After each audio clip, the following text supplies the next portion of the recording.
बोलिए आनंद कंद भगवान की जय। श्री गुरु चरण सरोज रज निज मन मुकुर सुधार। वरणौ रघुवर विमल यस जोदायक फल चार। बुद्धिहीन तन जान के सुमरो पवन कुमार। बल बुद्धि विद्या देव मोय हरहु क्लेश विकार। कभी न हो नहीं चतुर कहूँ मत अनुरूप रामे गुण गाऊं। बोलिए श्री राजा राम जी महाराज की जय। जिस समय भरत जी महाराज प्रयाग पहुँचते हैं, गोस्वामी जी लिखते हैं, भरत तीसरे पहर में कीन प्रवेश प्रयाग। कहत राम सिय उमग उमग अनुराग। श्री सीताराम जी के का चिंतन करते हुए श्री भरत जी जब प्रयाग में पहुंचते हैं, प्रयागराज ने सम्मान के साथ आसन पर बिठाया। बातचीत के दौरान प्रयागराज जी ने कहा, हे भरत, हमारे भंडार में अर्थ धर्म काम मोक्ष चारों पदार्थ हैं। हम चाहते हैं कि आप इनमें से कुछ प्राप्त कर लो, जो भी आपको चाहिए। तो भरत जी ने हाथ जोड़ के कहा कि हे प्रयागराज, अर्थ धर्म न काम रुचि गति न चाहूं निर्वाण। इन चारों पुरुषार्थ में हमारी रुचि नहीं है, हमें चाहना ही नहीं। अब प्रश्न आता है कि ऐसा भरत जी ने क्यों कहा। तो प्रयागराज जी पूछते हैं कि हे राजकुमार भरत, आप एक एक बात हमें बताइए, आप अर्थ क्यों नहीं चाहिए? क्योंकि अर्थ तो लौकिक संपदा है, अर्थ आप क्यों नहीं चाहते? श्री भरत जी हाथ जोड़ करके बोले महाराज, इस हमारी अयोध्या में इस अर्थ से ही अनर्थ हुआ है। क्योंकि हमारी माताजी हमें राज देना चाहती थी, राम जी को वनवास दे दिया, हम राज लेना नहीं चाहते। सारी अर्थ की संपदा फुटवाल बनी हुई है, कोई उसे स्वीकार नहीं कर रहा। क्यों? इसलिए यदि अर्थ धर्म के पीछे चलता है, यदि अर्थ धर्म के साथ रहता है, यदि अर्थ धर्म का अनुगमन करता है, तो वह अनर्थ नहीं कर पाता और वह शुद्ध रहता है। तो हमारी अयोध्या में धर्म का साथ छूट गया। बड़े भाई का राज्य होना था, वो छोटे भाई को दे दिया गया। इसलिए इस अर्थ ने अनर्थ कर दिया, हमें अर्थ नहीं चाहिए। दूसरी बात, हमारे अयोध्या में इतना अर्थ है कि श्री भगवान ब्रह्मा भी देख करके चाहते हैं, उन्हें अपनी करनी कहूँ दिखाई नहीं देती। क्यों ना हो? शोभा दशरथ भवन की को कवि बरने पार। जहाँ राम रघुवंश मणि लीन मनोज अवतार। जहाँ श्री राम जी का अवतीर्ण हुए हों, अवतार हुआ हो, वहाँ की संपदा की क्या कहना, ये लौकिक संपदा वहाँ कहाँ लगती है महाराज। इसलिए भरत को अर्थ नहीं चाहिए। दूसरा प्रश्न होगा, तो महाराज धर्म ले लीजिए, धर्म तो सभी चाहते हैं। भरत जी ने फिर हाथ जोड़ के कहा, हे प्रयागराज, देखो, धर्म का पहिया सत्य की कीली पर घूमता है। यानी सत्य ना दूसर धर्म, धर्म ना दूसर सत्य समान। और हमारे पिताजी ने सत्य का जीवन भर पालन किया, और हमारा सत्य ना जाए इसके पीछे राम जी को वनवास भी दे दिया। गोस्वामी लिखा है, रघुकुल रीते सदा चल आई। प्राण जाए पर बचन न जाई। प्राण चले जाए लेकिन हमारी सत्य नहीं डिगना चाहिए, हमारे वचनों का कोई झूठ नहीं होना चाहिए। तो हमारे पिताजी ने सत्य का पालन किया। अब भला बताओ कि जो धर्म परमात्मा की प्राप्ति कराने में सहायक हो, वो तो धर्म ठीक लगता है। लेकिन जो धर्म परमात्मा को ही अलग कर दे वो धर्म हमारे किस काम का।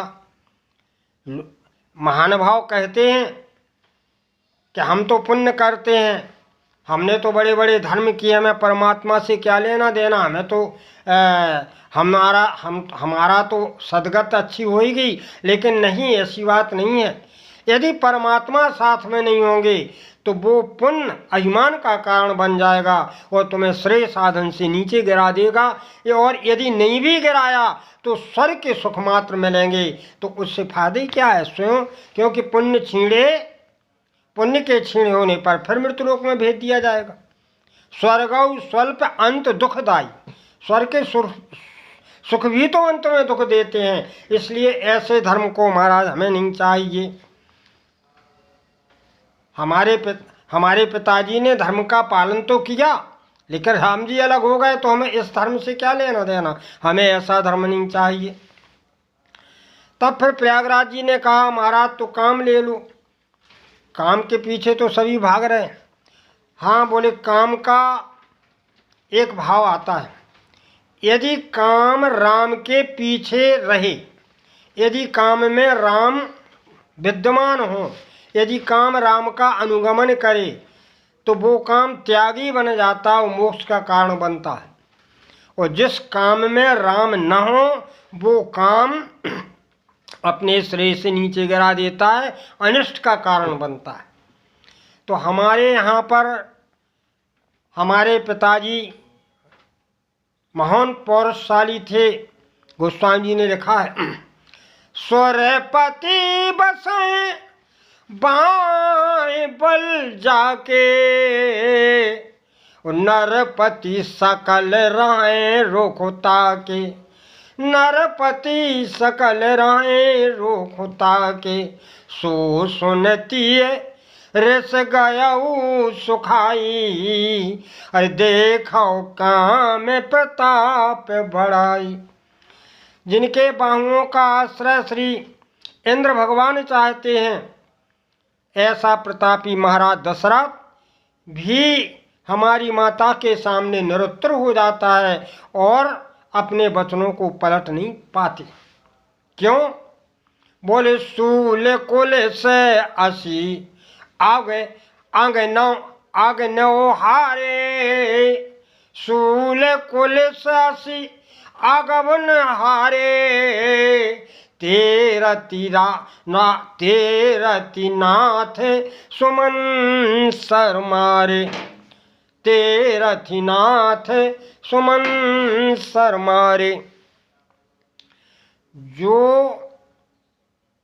वज्र को भी सहन करने की क्षमता रखते हैं वे काम के बाण से घायल हो गए। हमें महाराज ऐसा काम नहीं चाहिए जो काम राम का अनुगमन न करे। तो कहा महाराज मोक्ष ले लो। अरे भरत जी मुस्कुराती हुई बोले मोक्ष तो हमारे यहाँ राम जी दे रहे हैं। कैसे? बोले राम जी ने ताड़का को मोक्ष दिया। एक बान प्राण हर लीना, दीन जान प्रभु निज पद दीना। मारीच कपट का भेष बना के आया, सोने का मृग बना के आया, लेकिन उसके हृदय का प्रेम देख के राम जी उसे भी मोक्ष दे देते। अंतर प्रेम तासु पहचाना, ओ मुनि दुर्लभ गति दीन सुजाना। अरे यहाँ तक कि खरदूषण की 14 अक्षौणी सेना सभी को राम जी ने मोक्ष दे दी। राम राम कह तन तजई, पावई पद निर्वाण, करि उपाय रिपु मारे, क्षण में कृपा निधान। सभी को मोक्ष दे रहे हैं। फिर भरत ने मोक्ष चाहा तो भरत और उनमें अंतर क्या रहा? अब तो प्रयागराज जी निरुत्तर हो गए। बोले महाराज फिर आपको चाहना क्या है? इन चारों पुरुषार्थों से कोई और श्रेष्ठ चीज है? भरत जी बोले हाँ है।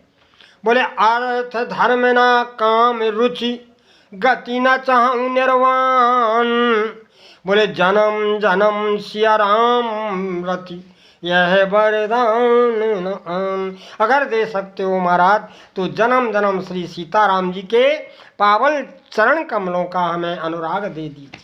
राम जी के चरणों का अनुराग मांगा श्री भरत जी ने। तब तो प्रयागराज जी बड़े प्रसन्न हो गए, बोले भैया भरत, राम जी का तो राम जी की कृपा से ही अनुराग मिलता है, लेकिन इतना हम जरूर कहते हैं, आप हमें ये बताइए कि आप वास्तव में दशरथ नंदन हैं। भरत जी बोले मैं दशरथ नंदन मत कहो, बोले तो कैकेयी नंदन कहें क्या? बोले कैकेयी नंदन भी नहीं कहो, क्यों? बोले हमारे पिताजी राम के प्रेम में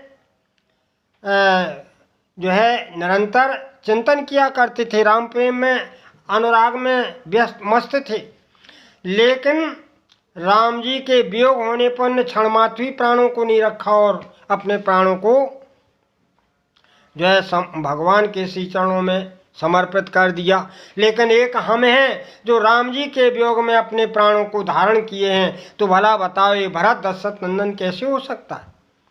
तो कहा कैकेयी नंदन कहाँ है? बोले कैकेयी नंदन भी नहीं है। बोले मेरी माता की कुटिलता तो देखो, जिन्होंने 14 वर्ष राम जी को वनवास कर दिया, भला भरत कैसे कैकेयी नंदन हो सकता है? तो कहा फिर आपका परिचय क्या है? श्री भरत जी बोले हमारा परिचय तो रामानुज है, हम तो राम के अनुज हैं। तो प्रयागराज ने कहा कि महाराज रामानुज भी हम नहीं मानते। बोले फिर क्यों, क्या मानते हो? बोले जिस समय राम जी यहाँ आए तो हमने राम का प्रेम देखा आपके प्रति और राम प्रेमियों का भी प्रेम देखा, लेकिन दोनों प्रेमों की जब हम समानता करते हैं तो हमें लगता है कि आप तो राम प्रेमा मूर्ति हो, आप तो राम प्रेम की साक्षात मूर्ति हो। इसलिए भरत आपका परिचय तो राम प्रेमा मूर्ति है। और इस प्रकार श्री भरत जी की परिचय देते हुए श्री प्रयागराज जी के नेत्रों में अश्रु आ गई, क्योंकि भरत जी का भाव था जरय सो संपत्ति सकल, जरय सो संपत्ति सदन सुख, सुहद मात पित भाई, सम्मुख होत जो राम पद करे न सास सहाय, सम्मुख होत जो राम पद करे न सास सहाय।